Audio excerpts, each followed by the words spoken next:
नहीं, बहुत पहले से जब से आप राजनीति में हैं, आपके संबंध हर पार्टी से अच्छे रहे हैं।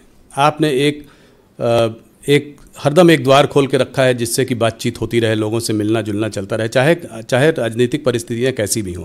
क्या आपको आज लगता है कि वो उस तरह की परिस्थितियां आज नहीं रही, कि आज बहुत एक ऐसा माहौल बन गया है जिसमें लोग कुछ भी बोल जाते हैं? लोग जैसे मोदी को गोली मारो, कोई बोलता है मोदी का लाठी मारो, सर फोड़ो, इस तरह की बातें। कंगना रनौत जी के खिलाफ कुछ बोल दिया, हेमा मालिनी जी के खिलाफ कुछ बोल दिया। तो ये क्या आप देखते हैं कि ये स्तर गिरता जा रहा है? इसको आप कैसे देखते हैं? नहीं, इस प्रकार के आरोप लगाने से लोगों को बचना चाहिए, इस प्रकार के शब्दों के प्रयोग से भी बचना चाहिए। स्वस्थ लोकतांत्रिक व्यवस्था में इसकी अपेक्षा नहीं की जाती है। और प्रधानमंत्री के बारे में तो बहुत ही नाप तोल कर बोलना चाहिए, क्योंकि मैं मानता हूं कि प्रधानमंत्री केवल व्यक्ति ही नहीं है, प्रधानमंत्री एक संस्था होता है।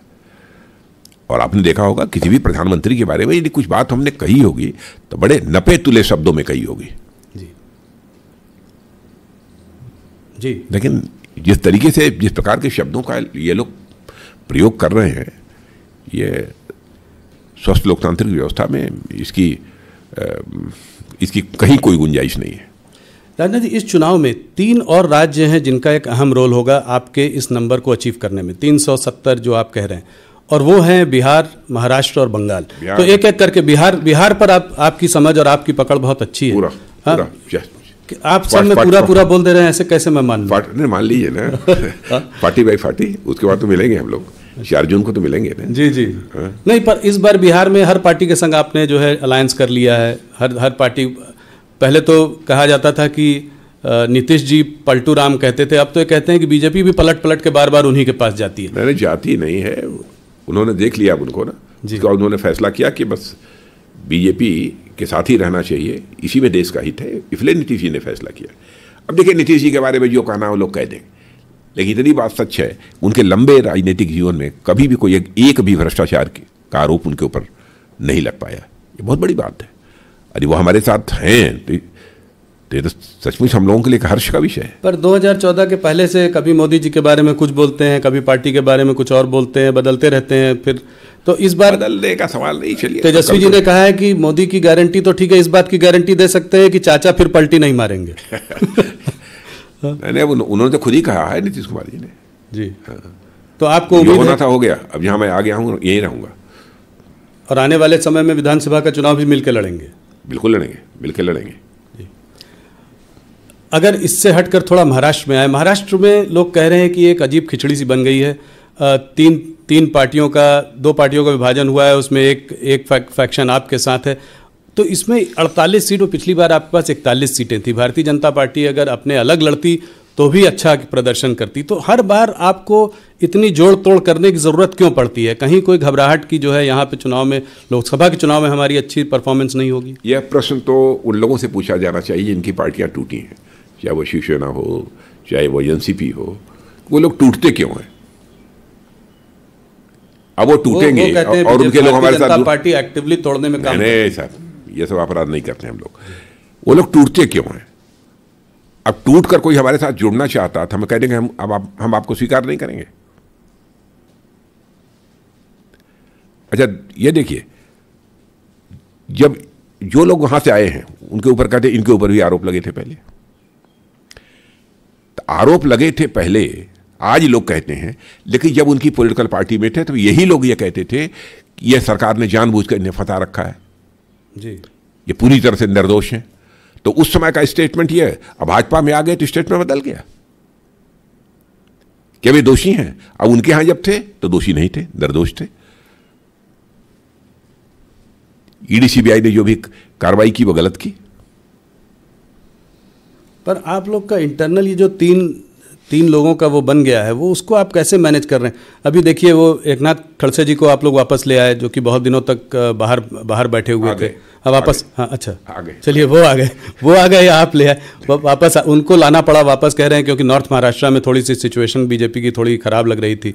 पहली बार जब वो छोड़ कर गए थे, फडणवीस जी से लड़के गए थे। तो ये इतना सारा विरोधाभास कैसे संभालेंगे आप? मतलब देखिए, बहुत सारे ऐसे जागरूक नेता हैं जो मानते हैं कि 2047 तक हमारा भारत या विकसित भारत बनना चाहिए। जी, स्वाभाविक है। उनके मन के अंदर भी ललक होगी कि इसमें मैं भी कंट्रीब्यूट कर सकूं, इसमें मैं भी कुछ योगदान कर सकूं, इसलिए पार्टी के साथ जुड़ते हैं।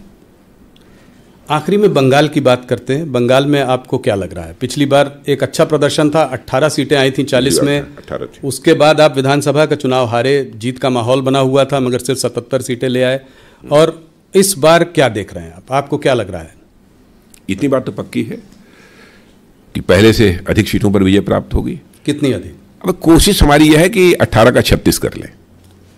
दुगनी?